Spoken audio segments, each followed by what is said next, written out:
Quotations from myself, segment 53, quotation number 657. Reading Summa contra Gentiles helped me to understand the simple attractiveness and effectiveness of the first and fundamental premise of Islam, Allahu Akbar, which means God is the greatest. For the same universal affirmative premise is the first and fundamental principle of the theology of Thomas Aquinas, the doctor of the Church. The God of Thomas Aquinas is not simply the greatest. He is the greatest to the infinite degree, and by this definition, nothing can transcend this God.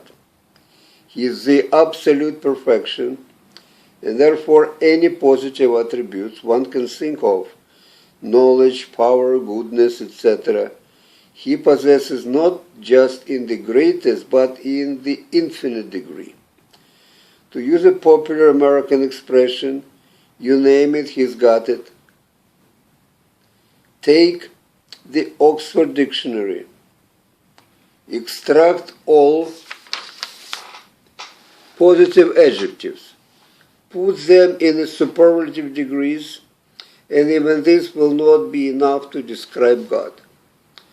At this point, however, it must be noted that to follow such a line of arguments consistently, wherever it may lead, one has to acknowledge that infinity, by definition, must encompass not only positive, but negative attributes as well.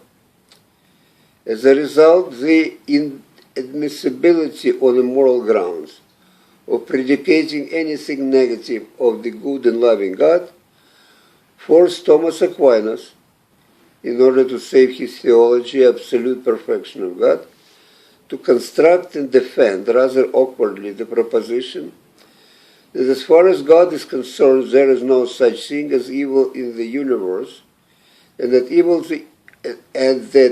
is the result of the imperfection of human perception and understanding.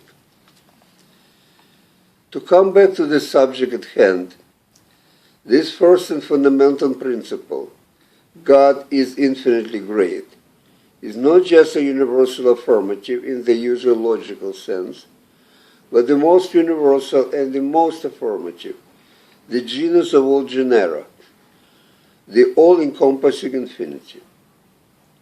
Post-scriptum.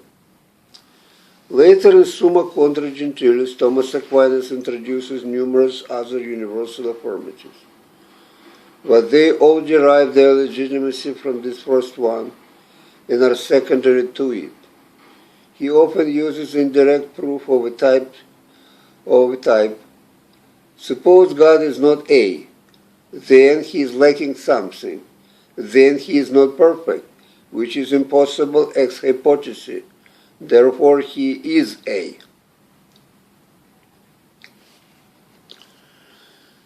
(658) Recently, listening to a group of women poets describing, in poetic form of course, their relationship with men, I suddenly realized that all my life I have been laboring under the gross misapprehension about the kind of qualities a man has to display to attract a woman. For while I always believed, and don't ask me where I got those ideas, that to seduce a woman a man has to be witty, charming, erudite, attentive, etc., the actual thing, the one which had obviously left the strongest impression on their memories, those women poets remember about men in their lives, were man's skin, his breath, his smell, his hands, his buttocks, his penis, etc., etc., etc. None of them even mention the face of man, as if it didn't matter, and incredibly, there was no recollection of anything he ever said. And if the writing of these women poets reflects the general attitude, and why shouldn't they, of women toward men, then how naive, how hopelessly romantic we men are. Roxanne, Roxanne, where art thou? 659. The unfortunate and largely unforeseen byproduct of women's liberation has been the replacement, as far as women's writing are concerned, of love poetry by lust poetry. As if the romantic love has been man's invention to oppress women by imposing on them not natural to the female gender modes of sexual responses and emotional expressions.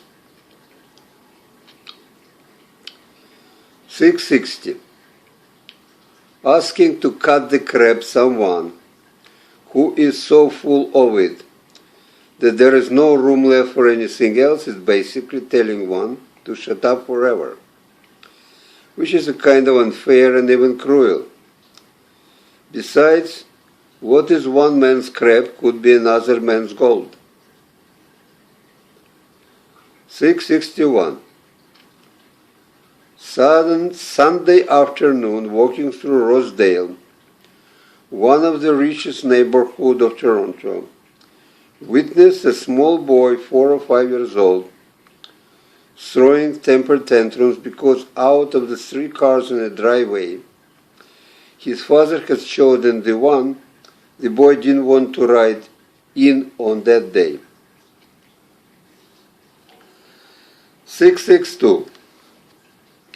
The law of necessity, the determinism, is concerned mainly with the beginning and the end. For everything that has a beginning must have an end, but is largely indifferent to what transpired in between. Take man, for instance. A man may or may not be born, but once he is, he must die. Yet whatever happens between birth and death is ruled by chance, disguised sometimes as necessity, sometimes as a choice. That's why the life of man are so infinitely varied, and each one is so unique, shaped by the multitude of causes, both subjective and objective, few of which seems to be necessary, while the majority are clearly accidental. And even if the same man could have many consecutive lives, each one would be different from the rest.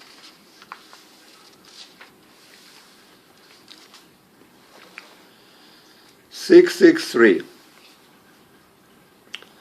The unpleasant feeling of envy we all, unfortunately familiar with, is caused by the misdirected evaluation. For to avoid this feeling, one has to value less, or if possible not at all, the things that others possess, and one apparently lacking, and begin to appreciate more the ones which are his own. It is clear that one doesn't value a thing. It is clear that one who doesn't value a thing cannot be envious if somebody else has it while he doesn't. In the best position, of course, is the one who does not put any value on anything, for he must surely be free of envy altogether. Yet this is an ideal no man can hope to measuring up to. Only God, by definition, who lacks nothing, is capable of this.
666. Once publicly profess ideology, regardless of the sincerity of the pronouncement, and everyday personal behavior often contradict each other. It is not uncommon, for example, to witness an outspoken champion of freedom and democracy who acts in his personal life as a worst type of tyrant, while a self-proclaimed believer in the necessity of strong authoritarian rule to uphold law and order treats everybody around him as equals, regardless of their hierarchical status. Another example of this phenomenon is someone who preaches, as if from a pulpit, the universality of human experience and essential sameness of all men, and yet, when meeting somebody new, never fails to inquire into his or her national or ethnic origin. Many more examples of similar nature can be presented, but the conclusion is already clear. How a person behaves day in and day out, and especially how he treats those around him, is more indicative of who he really is than loudly proclaimed ideological allegiances. For they may be changed through one's life like different dresses, but the body, the true self, remains the same.